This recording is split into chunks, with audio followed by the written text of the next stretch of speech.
all know cosmetics as the billion-dollar industry that dominates our magazines, social media, and television screens with targeted ads to get us to buy its products. Sorry, like that was a typo. I meant $445 billion industry.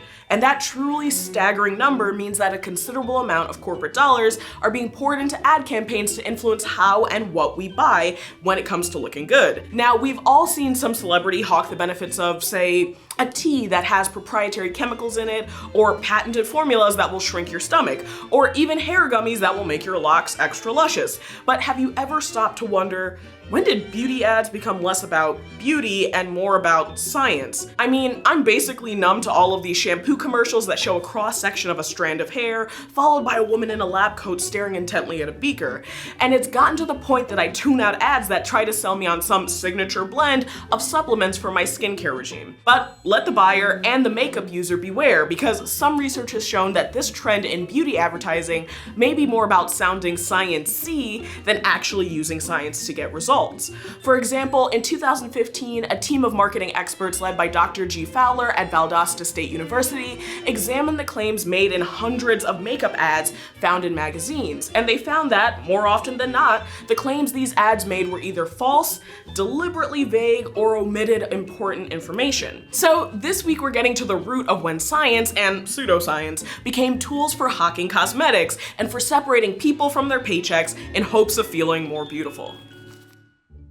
It all begins in the years right after World War II, when there was a new fascination with science and technology, a big boom in marketing, and a woman from Poland who understood better than anyone else how to capitalize on the times. Before we get into the rhetoric of beauty ads themselves, which were largely an invention of the very late 19th and early 20th century, we should do a quick rundown of what was happening in the beauty world before that. I'm gonna label these centuries of cosmetics productions the DIY phase, because for hundreds of years, for the average Jill and Jane, a lot of cosmetics were homemade. For example, achieving pale skin has been popularized in beauty regimens around the world and throughout history, including in areas of Europe, East Asia, and in ancient Egypt. And that's because pale skin was often seen as a sign of elite status, because if you were tan, that meant you had to work for a living, and most work was done outside, in the sun. So skin lightening and whitening with homemade concoctions became popular.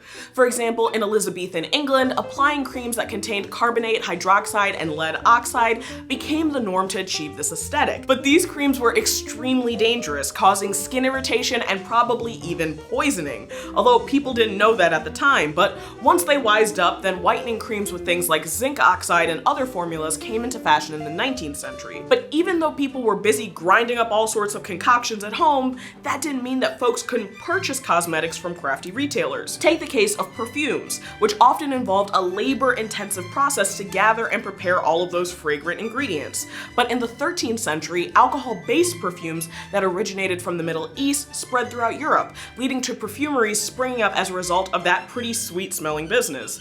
So although cosmetics have been around for millennia, they weren't the codified industry that they are now. But how can we connect cosmetic products with the advent of modern advertising? Well, if you've watched our video on Why Santa Wears Red, you know that advertising isn't a 20th century invention.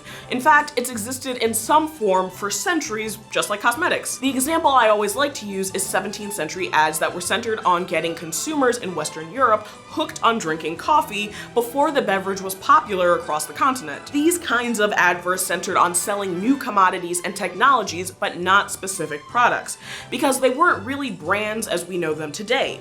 Consumers just brought containers to the stores and bought stuff in bulk. But this changed at the tail end of the 19th century when we start to see the emergence of brands that sold pre-packaged items with their names emblazoned on the front. So at the dawn of the 20th century, when purchasing habits change, ads change too. Their focus turned from how do we get customers to buy a new commodity to how can we get customers to buy a certain brand of a particular product and build brand loyalty around it. Because let's face it, sometimes there are differences between different brands that justify a price hike, but a lot of the time we buy a certain brand because it's the one we grew up with or because it's the only one whose jingle we can remember when we get to the store. And 20th century ad techniques played a big role in making that happen. And like our good friend Santa Claus, seriously, go watch that episode, makeup wasn't immune to this shift in advertising. Okay, so we've moved on from makeup DIY through the 19th and the dawn of the 20th century with modern advertising, which brings us to World War War I. And along with the stressors of wartime came some more unexpected byproducts. One of them was the absence of men who had been sent to fight, meaning that women often had access to increased earnings as they entered the workforce. As World War I drew to a close and we moved into the 1920s, a new tool appeared for selling beauty products, these newfangled things called film stars. That's right, long before Instagram celebs, film stars were selling beauty trends on the big screen. Think Greta Garbo's super skinny but still stylish eyebrows. Meanwhile, drugstores and big retailers were getting in on the beauty market. And beauty, like all other branded products, had to convince buyers, mainly women, to purchase their particular brand of makeup above all others. So by the time the post-war period began, we entered a phase I'd like to call the problem solver type of beauty ads. We start to see ad campaigns with taglines that essentially point out or invent an everyday beauty issue and then offer their branded products as the solution to this problem. Have stinky pits? Use our brand of deodorant.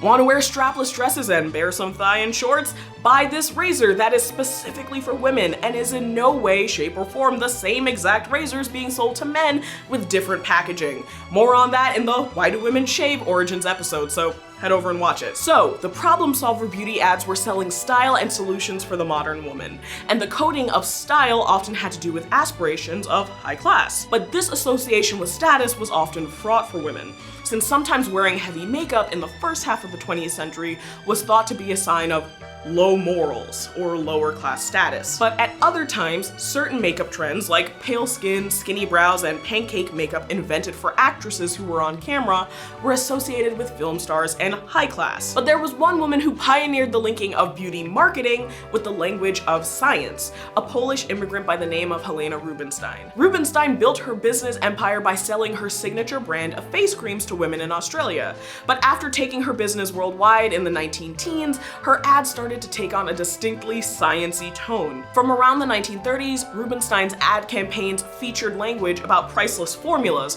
which were never specified and without any real quantities given to protect their secrecy. The ads also featured the company's founder sporting lab coats and gazing pensively into beakers in a staged laboratory. The effect was that, outside of selling luxury, Rubinstein's products guaranteed real results and merited their hefty price tags over her competitors, who usually emphasized high class and style in their ads instead. And the post-war fascination with science is evidenced in some of the more, let's call them, unusual mid-century beauty campaigns. Take, for example, this commercial for cold cream that claims it can remove 100% of makeup and grime, and attempts to prove it by sprinkling radioactive dirt on a model's cheeks before asking her to use the cream, then scanning her face with a Geiger counter. Yikes! Rubinstein's famous brand made her a millionaire many times over. She died in 1965, and her brand was then sold to L'Oreal in 1988. But according to a website for her products, her brand remains anchored in its founder's values: science in the service of beauty, women's liberation, and the audacity to rewrite the rules. And rewrite the rules she did, with many of her competitors following suit, so much so that most cosmetics companies have whole chemistry and development departments, not only to help them test products to meet federal guidelines, but also to help them mix up ways to pitch products to buyers. But even some of the chemists involved in making, testing, and selling these products urge us against being drawn in by a vaguely sciencey sounding ad. One cosmetic chemist who blogs anonymously at thebeautybrains.com is even quoted saying in the New York Times, "If you're trying to decide between a 16-ounce bottle of Suave lotion and a 1-ounce $300 jar of Perricone, if it doesn't have sciencey sounding words in there, people are going to feel a little foolish at plopping down that money." So sciencey ads are more centered on distinguishing brands and branded products than they are about their actual efficacy. And in some cases, they're more about helping companies to justify higher prices to consumers than they are about telling us if a product really works. So what do you think? Anything to add to our timeline on beauty ads and sciencey serums? Drop them down below. Be sure to follow Origin of Everything on Facebook and subscribe to our channel on YouTube, and I'll see you here next time.